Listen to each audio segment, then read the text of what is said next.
لكن تحديت الظروف وخضتها وحدي صبورا مستعينا بالصلاة. كم مرة عصف الأنين بداخلي، كم مرة قد ذاق قلبي من أسى محن تمر، وكم كرهت مصابها. بسم الله الرحمن الرحيم. الحمد لله رب العالمين، والصلاة والسلام على نبينا محمد وعلى آله وأصحابه ومن تبعهم بإحسان إلى يوم الدين. ما بعد. السلام عليكم ورحمة الله وبركاته. Mubarak, gorgeous weather. We're near enough at the end of May, so the sun's come early and I'm not complaining. So as per tradition, walillahi alhamd, bismillah ar-Rahman ar-Rahim. You know, Bo Haji is too active, too hyper, loves his fizzy drinks, walillahi alhamd, bismillah. I keep me going, subhanallah. So, over the last 2-3 weeks, I've been recording videos responding to the liberal agenda of the liberal mafia across the pond more so, and even a popular speaker. And I've noticed on Twitter and various other social media platforms there's been a onslaught of defense of the forefather of ISIS, Muhammad ibn Abdul Wahhab. And I've still got Takfiri Tendencies Part 4, as you can see on screen. I've still had to record it. That's another hour and a half, 2-hour video as well, providing more evidences showing that he is a bloodthirsty warlord who slaughtered the masses based on allegiance. It was definitely politically motivated to appease Mohammed bin Saud. Recently, most notably on TikTok and also on Twitter, we've got another Najdi apologist by the name of Faris Hammadi.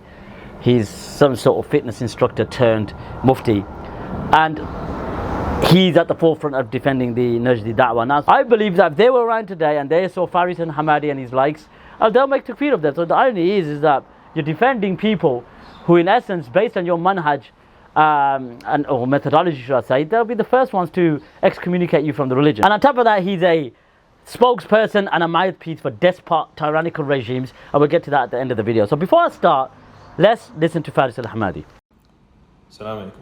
People are tagging me on a video of this person, may Allah guide him, saying that Muhammad ibn Abdul Wahhab is not a Hanbali scholar.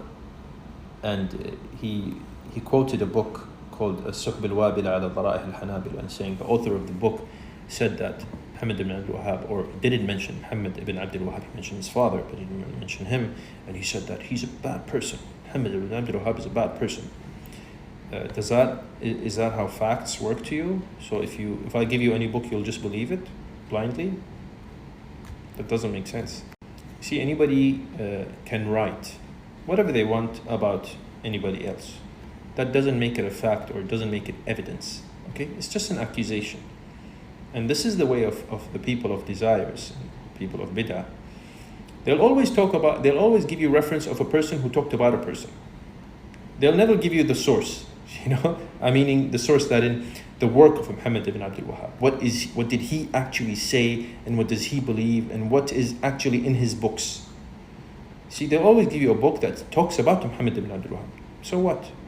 He had enemies, and these enemies talked ill about him and attacked him and accused him of many things. It doesn't make it a fact, that doesn't make it evidence. And I'll repeat what I said before. If you want to know about Muhammad ibn Abdul Wahhab, don't read about him. Go to his books and read his books, and you will realize that he was a scholar and he was a Hanbali, and he called for Tawheed. He didn't call for any deviance, he didn't call for any bid'ah, he wasn't an extremist, nothing like that. And subhanAllah, the same concept is in Islam. When people hear about Islam, it's a backwards religion, non-Muslims, they hear it's a backwards religion, it's an extreme religion, whatever. But if they go and read what Islam says and what it dictates, the Quran, the Sunnah, they'll quickly realize that this is a beautiful religion. So the same concept applies here. People can say a lot of crazy things. That doesn't make it true, it doesn't make it a fact. Allahu A'lam, may Allah guide us all to the truth. So you heard Faris al-Hammadi regurgitating the same parroted rhetoric, and we heard this quite often in the West, especially in the UK, defending Muhammad bin Abdul Wahhab and justifying his atrocities. Now he's gone a bit further, and he said just look at his works and don't listen to those who spoke about him. Well, I'll play a snippet of a video that I did that, forget what the third person said. Let's go to his primary sources. Let's go to the primary sources of the Najdiyah, the ones who were with Muhammad bin Abdul Wahhab. What did his father say about Muhammad bin Abdul Wahhab? Directly from your own works. I'm not going to use a third party source, but the rhetoric that we hear a lot as well, and I keep saying rhetoric because that's what it is, or propaganda, it's another word of using, I've got a plane flying over me, is that read his works. Now, as an Athari, I've always said that certain books of Muhammad bin Abdul Wahhab I could relate to. I mentioned a few, like Asul al-Thalatha is a good book, Kitab al-Tawheed in certain aspects is a good book, so no one's disputing that. So I'm not a typical extreme ghullat from the Sufiya, no, not at all. You can see on screen we've got the book Mufid al-Mustafid. So this was a book written by Muhammad bin Abdul Wahhab legitimizing the raids and the excommunication of a whole area. And he even made takfir of his own brother, okay, in the process. Now you notice Muhammad bin Abdul Wahhab employs the same rhetoric in terms of accusing certain areas of committing shirk and then subjugating them to raids and ghazawat and making blanket and chain takfir. It's known, if you go and watch Takfir Tendency Part 3, I don't need to go into the whole evidences on this video because you'll see in the videos that I've recorded in the past. So he wrote this book after the raid against Huraymila in 1165. Okay, 1165. He allied with Muhammad bin Saud in 1157. So this raid happened in 1165. So he's basically justifying his raids against the people of Huraymila. But what he mentions is this. He says that, it's to summarize, he says that the ulama of the mushrikeen, to basically know that this mas'ala of talking about Shirk Akbar, he mentioned that the reason of the ulama mushrikeen today is that they affirm Shirk Akbar, but they don't deny it. Look at that. So the ulama of the mushrikeen, so he's already labeled them mushriks, right? The ulama of the mushrikeen, that they affirm, okay, Shirk Akbar, meaning that they acknowledge that Shirk Akbar, but they don't deny it. This was another excuse he used. He used many excuses to raid into their territory, but this was one of them. That they acknowledged Shirk Akbar, but they never denied it. So that made them an adir. They were basically the excuses of shirk, and that was also kufr akbar yukhriju sahibuhu min al-millah, or the tribes or the areas in particular. There you go, Faris. So Muhammad bin Abdul Wahhab's tongue was so loose when it came to takfir. He accused tribes of being mushriks, and that legitimized his raid, so that obviously he could go and take their wealth and take their possessions as murtaddun. Okay, so he slaughtered the whole area, and then whatever properties they left behind or whatever they usurped, meaning in terms of taking over the territory, they took as ghanaim. You can't take possessions or ghanima from Muslims unless you deem them as murtaddun, which is hence why he legitimized their blood. So look, the ulama of the mushrikeen today, they affirm Shirk Akbar, meaning they know Shirk Akbar, but they don't deny it. And that was another excuse as well. On top of the other the reasons that I gave, that those tribes committed shirk, so you allied with them, then that meant you were against the people of Tawheed because they were the only Muslims on the planet. Well, when you go into Tariq al-Najd and you read the primary source from Ibn Ghannam, the raid in 1165, he goes into in much detail. I need to respond to Abu Rab in relation to his claims and trying to sort of defend Muhammad bin Abdul Wahhab or free Muhammad bin Abdul Wahhab from the massacre that took place in the mosque after Jum'ah prayer. Will show you that this was Muhammad bin Abdul Wahhab's encouragement for Uthman bin Muammar to be killed, and you'll see in the coming video. So as you can see on screen, we've got Tariq al-Najd by Ibn Ghannam, and he mentions that in Shawwal in the year 1165 the people of Huraymila become apostates, and the judge of that particular area was Sulaiman bin Muhammad bin Abdul Wahhab, the brother of Muhammad bin Abdul Wahhab. So he made takfir, blanket takfir on the whole area, and the judge of that particular area was Muhammad bin Abdul Wahhab. This is from your own sources, from his own, and we've just quoted one of the books that he wrote in defense of the massacre in Huraymila. Carry on. He mentions, and the sheikh, when he knew that his brother was striving to cause fitna and spreading doubts amongst the people, he sent him a letter giving him nasiha and basically warning him or admonishing him of what he's doing, and he threatened him with punishment. Look at that. And we're going to go into another video to show you that Muhammad bin Abdul Wahhab's brother, the so-called repentance, what happened to him?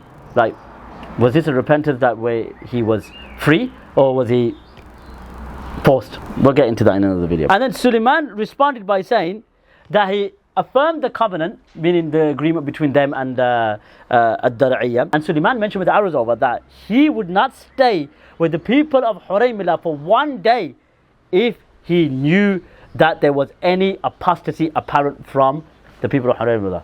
Now, Suleiman was a knowledgeable scholar. He wasn't an army. He was a judge. Suleiman is saying that, look, I would not even stay here one day if I knew these people were committed apostasy. Okay, any apparent apostasy. Now, coming back to me. So, I need a Coke. Sweating buckets, but I need it. So there you go, Faris. We quoted Mufid al-Mustafid, where we quoted now Tariq al-Najd, and I could go into Mufid al-Mustafid in more detail. But what you said was anyone can make a claim, like you mentioned earlier. Anyone can make a claim. Likewise, this is the same argument we use. The argument that anyone can make a claim, that's not how it works. Exactly. That's what we say about Muhammad bin Abdul Wahhab and his claims. He just made a claim, accused people of being apostates and murtadun, deemed their wealth halal, deemed their blood halal, based on mere accusations. Oh, they allied with this tribe. Oh, they allied with the people of falsehood. They allied with X, Y, and Z. And this is the same argument we use against you. Their claims, their accusations. All of Al-Arid and the Najd were murtadun, apostates, worshipping trees and stones, allying with mushrikeen, and were pride upon their shirk, and they were content with it. All of this was just hearsay and rumors to legitimize the raids and conquest against him. Al-Ghazawat, if you read Tariq. So once they slaughtered Uthman ibn Mu'ammar in the mosque, we're going to get to that in a separate video, they decided now to go raid into Huraymila and legitimize their blood. So go read Mufid al-Mustafid. Alright, you want the source, Kitab al-Tawheed, Qawaid al-Arba, Usul al-Thalatha, Fadl al-Islam, all the books that you regularly mention, go read Mufid al-Mustafid. Then you know why Muhammad ibn Abdul Wahhab is a Takfiri bandit. Okay, based on his accusations against the people of Huraymila. They weren't apostates. The leadership weren't apostates, and the people were not apostates. The accusation level against them was due to a certain spot. I'll get into that when I respond to Abu Rub. You'll see. You see that this was just claims, and the same thing you mentioned about those who claimed against Muhammad bin Abdul Wahhab. And just to add, we're going to show you from your direct sources that his father was content with him. And he wasn't a scholar amongst the madhab. Ibn Humayd was a major scholar from the Hanabila, never included Muhammad bin Abdul Wahhab, because his name became famous, or his name was elevated due to his connection to Muhammad bin Saud, and then later on the third Saudi state, which obviously was founded upon the blood of the Muslims as well. So furthermore, let's go into this. We've got a passage from Tariq al-Najd that mentions that, he mentions in page 108 that Suleiman ibn Khuwaita was ordered to be killed by Muhammad ibn Abdul Wahhab, and he entered into Huraymila quietly or silently, and at that time it was Balad Harb. It was a land of war. So this was declared by Muhammad ibn Abdul Wahhab to be a land of war. Okay, Huraymila, who committed no shirk. They weren't upon worshipping trees and stones. There was a reason why that led to the separation between Uthman ibn Mu'ammar and people of Ad-Dar'iyya, meaning Muhammad bin Saud, Muhammad ibn Wahab. We'll get to that in the other video to show you there was a reason why that there was a distance, and according to Muhammad bin Wahab, he allied with the people of Dalala and they were killed as apostates. Let's carry on. Approved now is Muhammad bin Abdul Wahhab declared the people of Huraymila to be apostates generally, so blanket takfir, and he entered into their area and took their properties and possessions as ghanaim or ghanima, which you can't do unless you declare them as apostates, which he did. So as you can see, so he mentions that when they went to Abdul Aziz, okay, who's the son of Muhammad bin Saud, with wealth and possessions and ghanaim to Dar'iyya, so they went from Huraymila, went to Dar'iyya with all the possessions. The Sheikh Muhammad bin Abdul Wahhab split the ghanaim from the people of Huraymila, okay, following the sunnah of the Messenger sallallahu alaihi wasallam and what the Salaf were upon. What the Salaf were upon. So there you go. So I've just basically summarized the event. So we went into Mufid al-Mustafid, and even at the start of the book he mentions about that the apostasy of the people of Huraymila, but I'll deal with that in the video response to Abu Rub. Okay, so now, right, what I'm going to do is play a video which I did many months ago, I think responding to Abu Musa Wajdi Akari, and that will show you that the contentment of Muhammad bin Abdul Wahhab's father against his own son isn't just from Ibn Humayd in the book that he wrote what was the book again? As-Suhub al-Wabila. Okay, so have a watch. His own father was very disappointed with Muhammad bin Abdul Wahhab, and what we'll show you as well, it's not just the scholar in question. We're going to show you from your own history book. This is the primary source, Tariq al-Najd and Unwan al-Majd. So let's get into this and show you how the Hanabila meaning the scholars at that time, because Muhammad bin Abdul Wahhab, because of his extremism and blanket and chain takfir, was called out by the scholars of his time. And in a video coming soon, you will see how he made takfir of those scholars and then subsequently went into the areas and pillaged them. But we're going to show you one little example of it in this video, and then in other videos we'll obviously follow up with more evidences. As you can see on screen, we've got the book As-Suhub al-Wabila. Father's name is Abdul Wahhab bin Sulaiman bin Ali, and he mentioned now his biography. He says قرأ في الفقه على أبيه صاحب المنسك, that he, meaning the father, studied fiqh with Muhammad bin Abdul Wahhab's grandfather, the author of the book Al-Mansak. Okay, and he studied with others as well. Then he further goes on and mentions, he says وهو والد محمد صاحب الدعوة, that he is the father of Muhammad, meaning Muhammad bin Abdul Wahhab, who was the founder of the da'wah, meaning the call, whose evil spread across the horizon. And there was a difference between the father and the son. SubhanAllah, there was what? A difference between the father and the son. That Muhammad did not make apparent his da'wah until after the death of his father. So he did not openly propagate his, blanket and chain takfir until after his father passed away. He mentions that it's been informed to me by some of the people of knowledge that met Abdul Wahhab, that he was angry with his son because he never used to expand on religious knowledge of the fiqh, of the Islamic jurisprudence.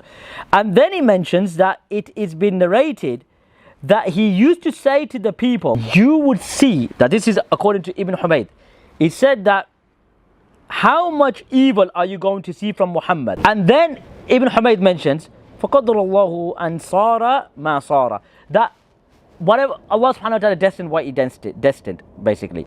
And then he mentioned that he had a son called Sulaiman, who was the brother of Muhammad bin Abdul Wahhab, who was against him, was against his da'wah. And he refuted him, etc., etc. Now you could argue, well, that's Ibn Humayd's opinion. That's what Ibn Humayd was told. It doesn't necessarily mean it's true. That his father was displeased with him, etc., etc. So let's back it up from the primary sources. As you can see in my hand, I got Unwan al-Majd fi Tarikh al-Najd.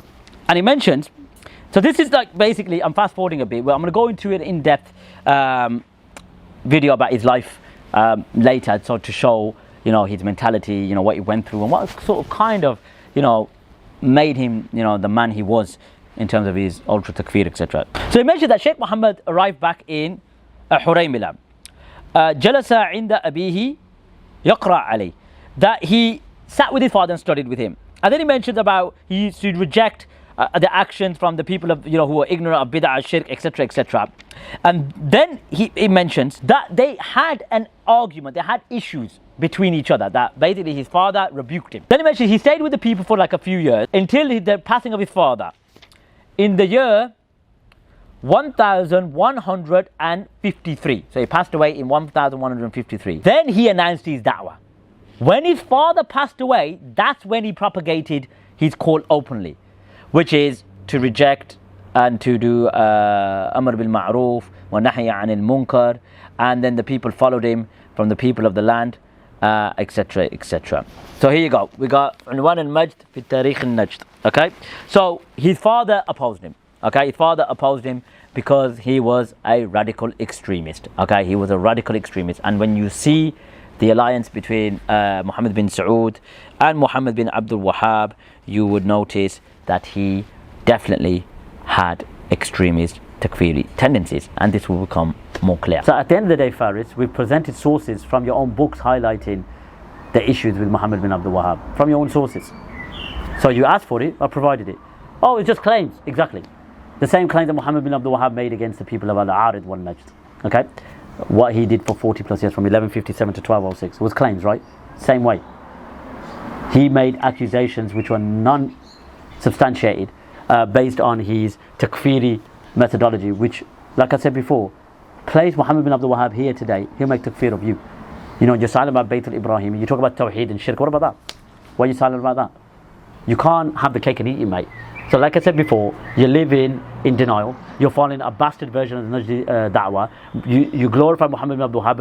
If he was here today and you presented your methodology to him, he'll make takfir of you and he will legitimize your blood. So I don't understand how you can defend a man who's known for his massacres and bloodshed against Muslims indiscriminately. So you've seen the video, it's lengthy, right? I don't know what to say apart from drinking my coke. Bismillah. You're just a fitness instructor, mate. Just stick to giving people tips about their health. Stay away from TikTok and Twitter. You try to act like this TikTok mufti or sheikh. Behave yourself, mate. We've seen your certificates. So take heed. I've got many more videos. I've got Takfir Tendency Part 4 to do. Bi-idhnillah subhanahu wa ta'ala, we will show you without a shadow of doubt that Muhammad ibn Abdul Wahhab is the forefather of Daesh and ISIS and their likes. So take care of yourselves. Sallallahu alayhi wa Muhammad.